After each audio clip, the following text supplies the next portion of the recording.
నేను మీ అందరి సమక్షంలో మీ అందరి సాక్షిగా ఒకటే మాట చెప్తా ఉన్నా.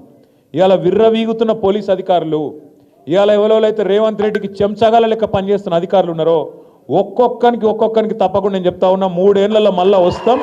ఒక్కొక్కరికి మిత్తితో సహా ఇచ్చే బాధ్యత మాది. మీ సూర్యాపేటలో నల్లగొండలో కూడా ఎవడన్నా ఎక్స్ట్రాలు చేస్తే వాడు ఎవడన్నా కానీ కలెక్టర్ కానీ వాని అయ్య కానీ ఎవడన్నా కానీ ఎక్స్ట్రాలు చేస్తే వాళ్ళకి చెప్పండి, పేరు రాసి పెట్టుకోండి.